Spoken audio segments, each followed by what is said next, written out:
యేసే పరిష్కారము ప్రేక్షకులందరికీ యేసుక్రీస్తు వారి సర్వశ్రేష్ఠ నామములో వందనాలు. ప్రభువునందు ప్రియా దేవుని బిడ్డలారా, మీరందరూ బైబుల్తోనూ నోట్బుక్తోనూ సిద్ధపడి ఉంటే డాక్టర్ కారుపాటి శ్యాంసాగర్ గారు ప్రార్థన చేసి ఈ దినపు వాక్య పరిచర్య చేస్తారు.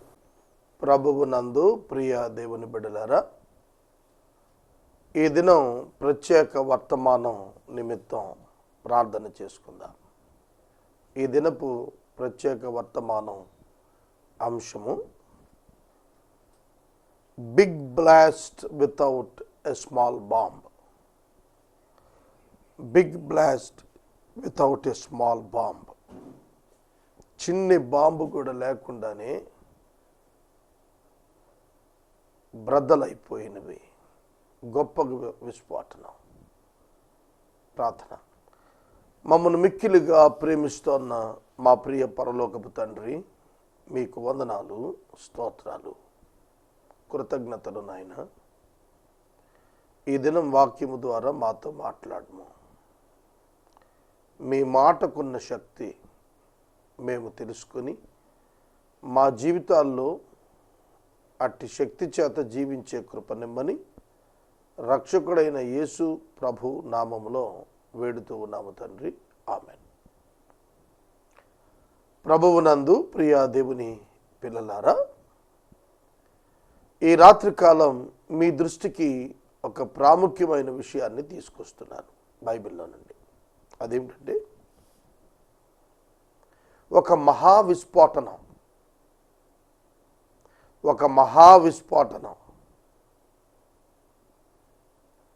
ఏ విధమైనటువంటి బాంబు లేకుండా, ఏ విధమైనటువంటి సామాగ్రి లేకుండా ఇది ఎట్లా సాధ్యం? బైబిల్ గ్రంథంలో ఎరికో కోట గోడలు కూలిన విధానం ఆశ్చర్యం. ఎరికో కోట గోడలు ఈ రోజున మీరు మన హైవే చూస్తున్నారు కదా, NH5. ఇటు 2 లారీలు, అటు 2 లారీలు ఈజీగా వెళ్ళిపోతాయి. అంత వెడల్పు కట్టారు ఎరికో కోట గోడలు. ఎరికో కోట గోడలు చాలా ఎత్తైనటువంటివి. పట్టణం చుట్టూతా కట్టారు. ఇక ఆ కోట గోడ ఎక్కి అవతలకు దిగి యుద్ధం చేయటం సాధ్యం అయ్యే పని కాదు. శత్రువు నుండి పూర్తి ప్రొటెక్షన్ ఆ పట్టణానికి ఏర్పరచుకోగలిగారు. ఇప్పుడంటే విమానాలు ఉన్నాయి, గగనతలంలో నుండి బాంబులు వేస్తారు. ఆ రోజుల్లో కాల్బలాలే కాబట్టి నడకతో వెళ్ళి యుద్ధం చేసే వాళ్ళే ఉన్నారు కనుక బాణాలు, కత్తులు ఇవే కదా ఆ కాలం.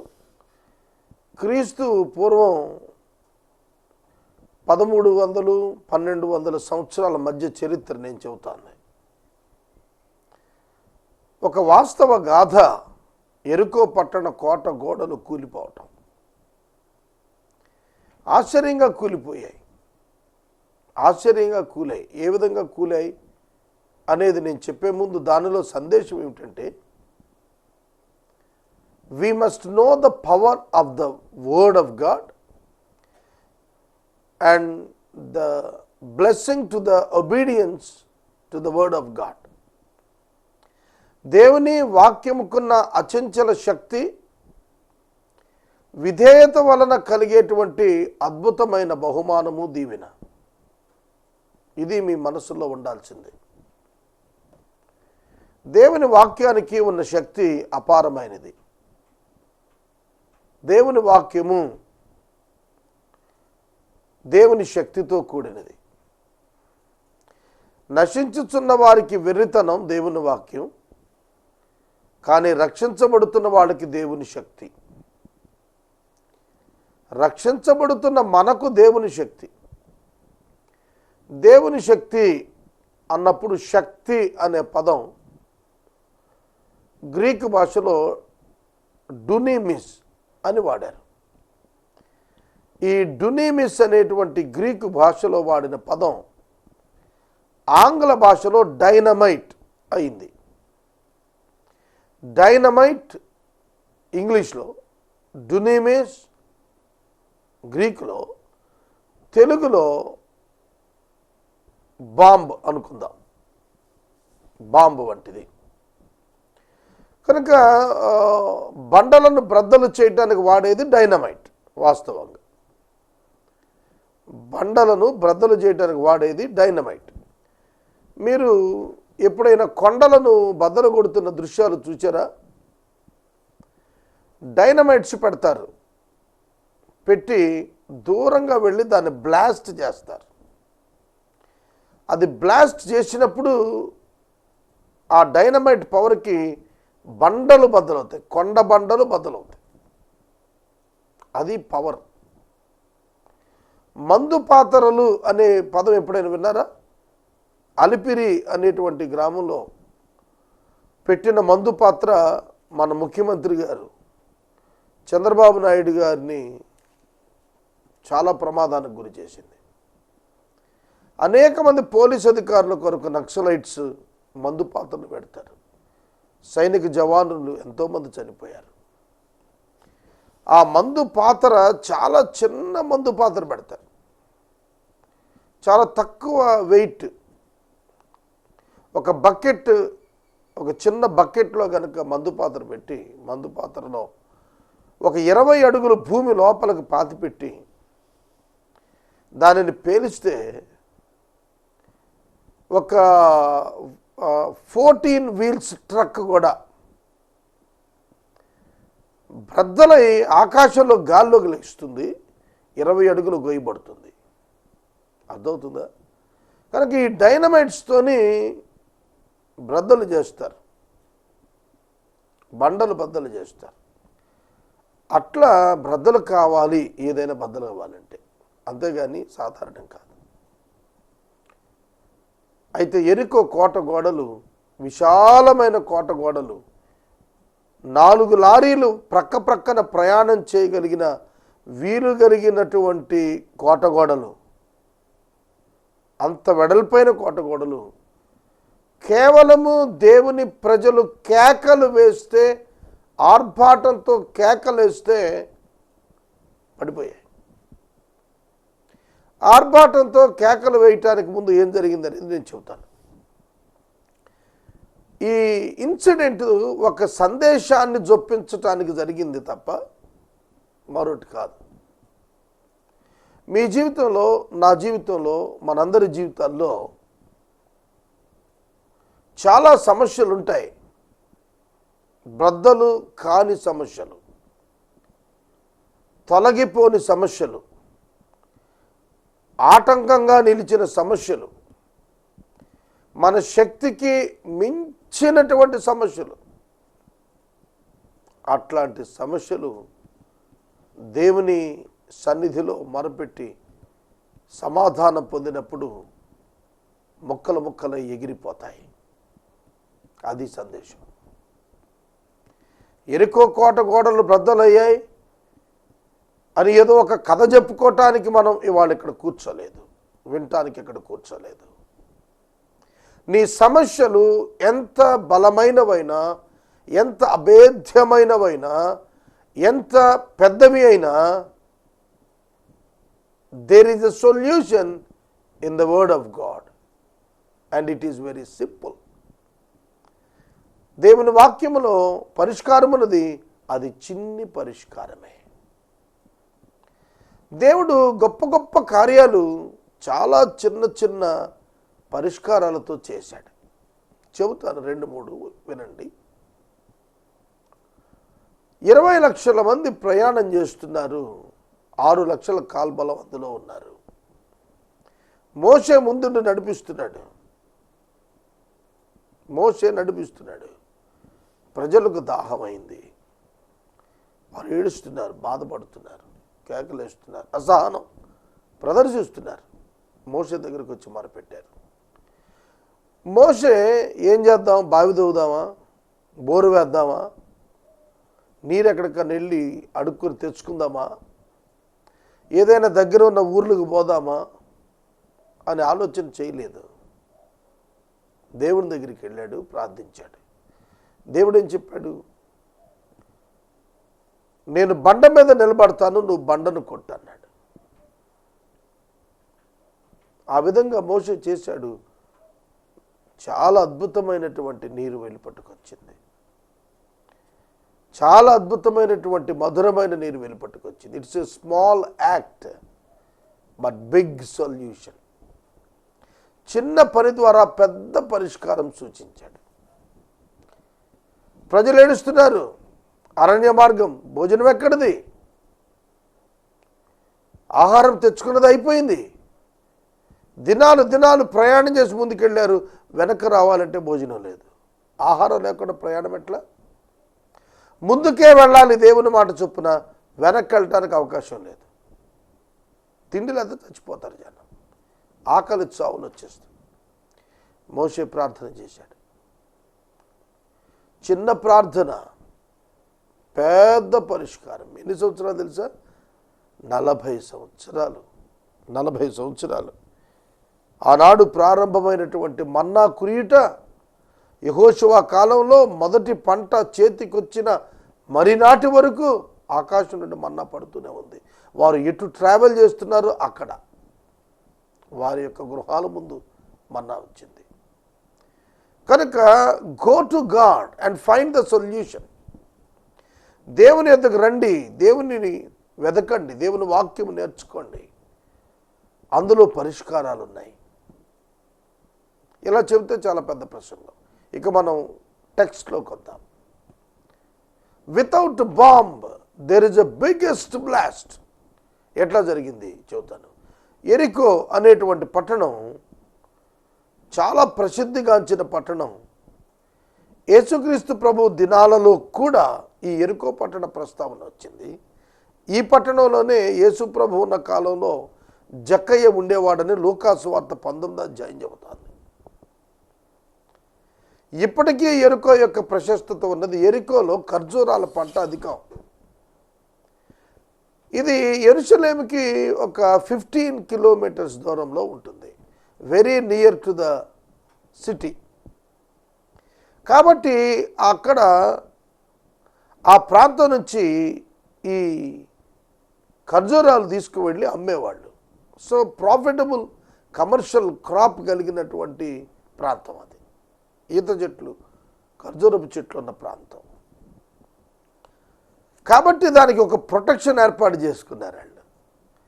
విస్తారమైనటువంటి పంట ఆ పట్టణంలో వస్తుంది కాబట్టి చుట్టూతా కూడా ప్రొటెక్షన్ వాల్ ఏర్పాటు చేశారు. దానికి ఒక పెద్ద గేటు పెట్టారు. శత్రువులు లోపలికి రాకుండా, ఆ పట్టణం నుంచి పంట ఎవడెత్తుకుపోకుండా. యెహోషువ నాయకత్వంలో దేవుడు కనాను దేశాన్ని, భూభాగాన్ని స్వాధీనం చేస్తున్నాడు. ఒక్కొక్క ప్రాంతం జయించుకుంటూ వచ్చేస్తున్నాడు యెహోషువ. ఎరికో దగ్గరకు వచ్చేటప్పటికి ఈ కనాను భూభాగంలో ఎరికో ఉంది. ఎరికో దగ్గరకు వచ్చేటప్పటికి ఎరికో ప్రజలు యెహోషువకు కలుగుతున్న విజయాలు చూచి ఏం చేశారో తెలుసా? యెహోషువకు కలుగుతున్న విజయాలు చూచి వారు భయపడి రాజు, శూరులు అందరూ లోపలికి వెళ్ళి ఆలోచించుకుని పట్టణం యొక్క గవినలు మూచేశారు. మెయిన్ డోర్స్ బ్లాక్ చేసేశారు, లాక్ చేశారు. ఒక పురుగు లోపలికి వెళ్ళదు, ఒక పురుగు బయటికి రాదు. They are safe in the city. దేవుని సన్నిధికి వెళ్ళి అడిగాడు, ప్రభువా మరి ఇలా ఉంది పరిస్థితి, ఏం చేయమంటారు? ఈ కోట గోడలు ఎక్కటం అంటే సాధారణం కాదు. ఒకవేళ ఎక్కినాడు దిగుతూ ఉంటే చంపేస్తారు. రోప్స్ సహాయంతో దిగాలనుకుంటే చంపేస్తారు.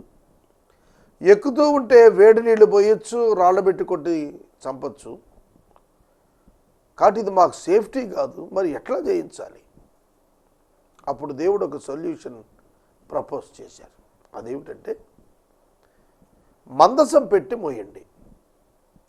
7 యాజకులు 7 బోరలు తీసుకోండి. మందసం పెట్టితో మీరు ముందు బండి, యాజకులు బోరలు ఊత్తూ సాగండి. వెనక ప్రజలు రావాలి.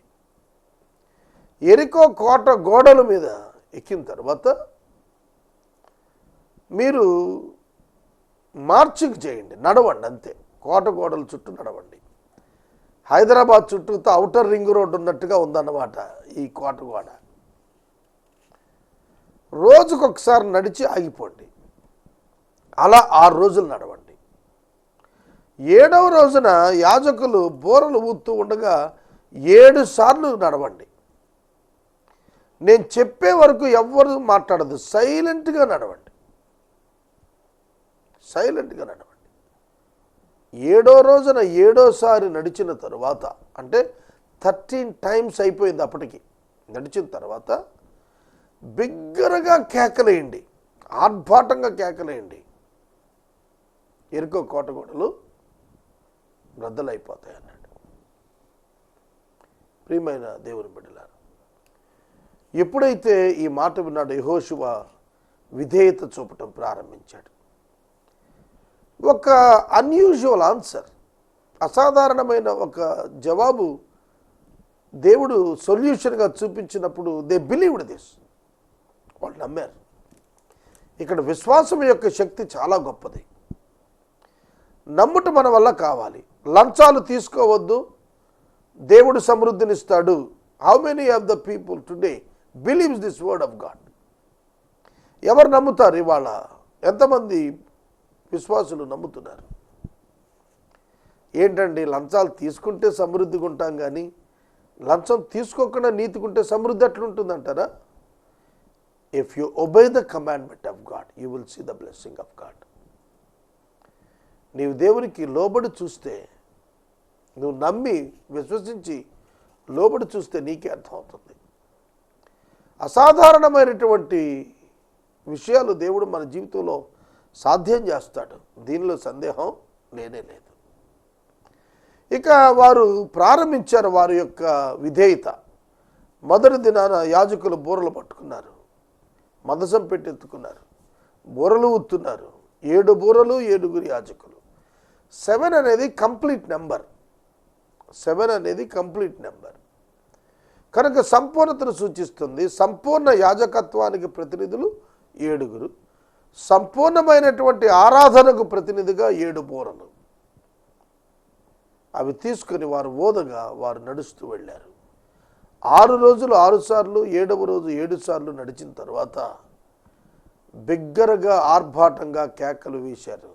కోట గోడలు కూలిపోయాయి.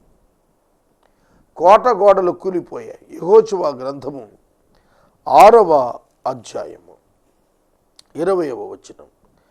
యాజకులు బూరలు ఊదగా ప్రజలు కేకలు వేసిరి. ఆ బూరల ధ్వని వినినప్పుడు ప్రజలు ఆర్భాటముగా కేకలు వేయగా ప్రాకారము కూలెను. ప్రాకారము కూలెను. ప్రజలు ఆర్భాటముగా కేకలు వేయగా ప్రాకారములు కూలెను. ఏమిటి? కేకలకు కోటగోడలు కూలిపోతాయా? ఒక తలుపు ముందు నిలబడి ఓ తలుపు తెరుచుకో అని శబ్దం చేస్తే తెరుచుకుంటుందా? హాస్యాస్పదంగా లేదా?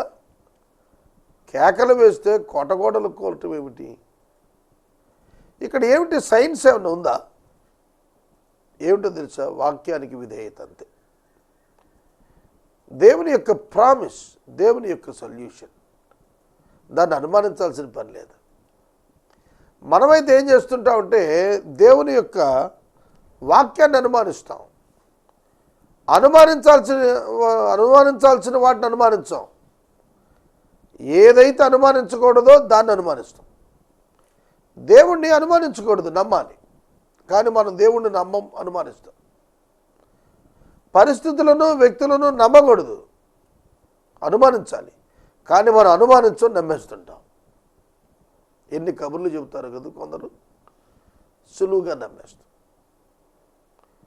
బంగారం ఇస్తే, ఒక కాసు బంగారం ఇస్తే ఒక బంగారు కమ్మి ఇస్తాము అని అంటే తొందరగా నమ్ముతాం. అర్థమవుతుందా? ఒక కాసు బంగారం నువ్వు పేదలకు దానం చేయగలిగితే ఒక కమ్మి బంగారం అంతటి ఆశీర్వాదం వస్తుందంటే నమ్మడం. జాగ్రత్తగా వినండి. 1,00,000 రూపాయలు ఇస్తే 10 లక్షలు ఇస్తాం అని అంటే దొంగ నోట్లకు మోసపోతున్న వాళ్ళు వాళ్ళ కోకొలలుగా ఉన్నారు లోకంలో.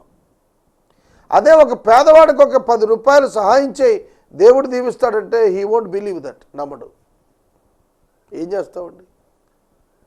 ఇవాళ మనుషులు అలా తయారైపోయారు.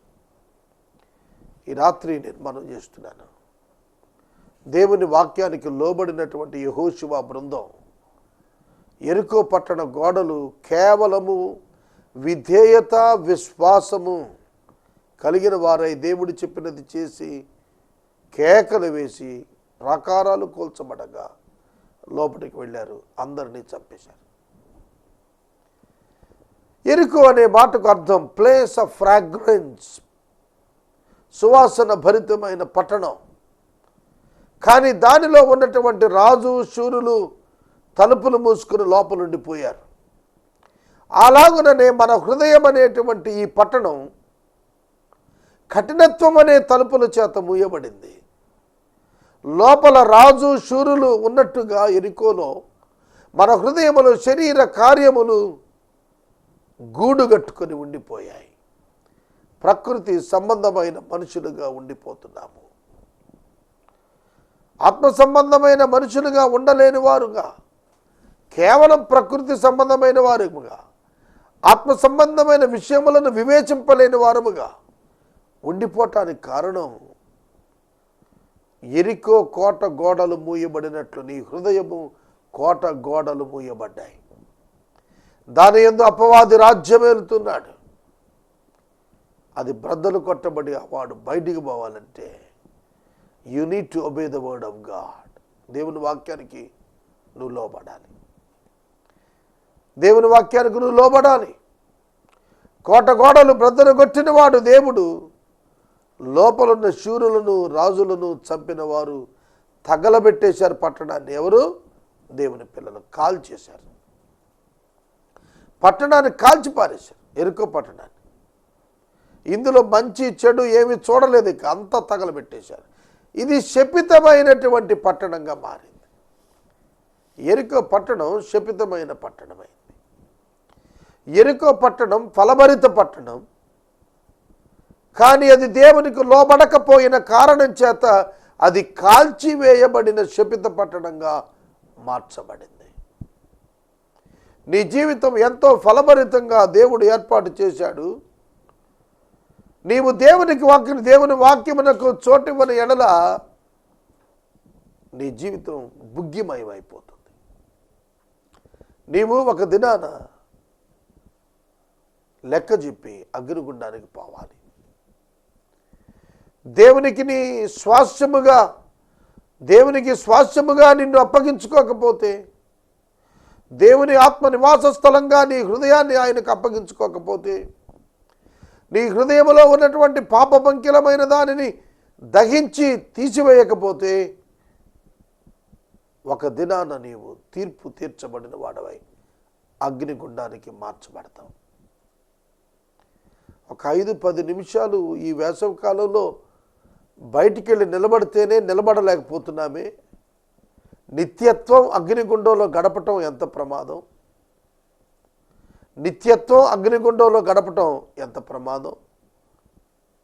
చూడండి, అది సాధ్యమయ్యేదా? తప్పించుకోవటానికి వీల్లేదు.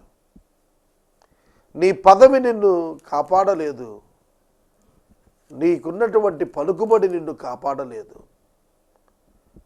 నీవేమిచ్చినా కూడా అగ్నిగుండం నుండి తప్పించుకోలేవు. నీ పాపము నుండి నీవు తప్పించుకోలేవు. పాపము నుండి తప్పించబడుటకు ఒకే ఒక మార్గం, అది యేసుక్రీస్తు యొక్క రక్తం అనే మార్గం. ఆ యేసుక్రీస్తు నామమునందు విశ్వాసం ఉంచడం ద్వారా తప్ప మరొక విధంగా మానవునికి పాపక్షమాపణ రాదు. పాత నిబంధన గ్రంథంలో అనేక మంది భక్తులు ప్రార్థన చేసినప్పుడు వారి విశ్వాసము నిరీక్షణ క్రీస్తు యొక్క రక్తములో కలిగేది అని జ్ఞాపకం చేసుకునే, క్షమాపణ కలుగుతుందని జ్ఞాపకం చేసుకునే వారు విశ్వాసంతో జీవించారు. అబ్రహాము విశ్వాసం ఏమిటి? దేవుడు ఒక పట్టణం నిర్మిస్తున్నాడు మా కొరకు. ఎలా నిర్మిస్తున్నాడు? విశ్వాసము ద్వారా నీతిమంతులుగా దేవుడు తీర్చి మమ్మల్ని అక్కడికి తీసుకుని వెళ్ళటానికి ఆయన ఒక పట్టణం నిర్మిస్తున్నాడు. అబ్రహాము విశ్వసించినది అతనికి నీతిమంతునిగా తీర్చెను. అబ్రహాము దేవుని నమ్మెను, అది అతనికి నీతిమంతునిగా తీర్చెను. అబ్రహామును నీతిమంతునిగా తీర్చినది దేవుని యందలి విశ్వాసమే. కనుక విశ్వాసము వలన నీతిమంతులం అవుతాం. నీతిమంతులమైనందున అగ్నిగుండం తప్పించుకుంటాం. విశ్వసించిన వారు పాపిగానే నిలిచిపోతారు. పాపిగా నిలిచిపోయిన వారు అగ్నిగుండానికి వెళ్ళాల్సి వస్తుంది. ఈ రాత్రి నేను మనవి చేస్తున్నాను, ఆ యెరికో నీ హృదయమే. ఈ యెరికోలో ఫలాలు ఫలిస్తున్నాయి, కానీ విగ్రహారాధన ఉన్నది. ఈ యెరికోలో సువాసన భరితం, కానీ వ్యభిచారం ఉన్నది. ఈ యెరికోలో సమృద్ధి ఉన్నది, కానీ పాపపు సమృద్ధి కూడా ఉన్నది. అర్థమవుతుందా? కనుక నీ జీవితంలో మానవ నీతి ఉన్నాయి కదా అని నిన్ను నీవు సంతృప్తిపరుచుకుంటే ఒక దినాన్ని నీవు నష్టపోతావు. తీర్పు దినం రాబోతోంది. నువ్వు తప్పించుకోవాలి. నువ్వు రక్షించబడిన వాడికి ఉండాలి. నీ పాపములు క్షమించబడినవిగా ఉండాలి.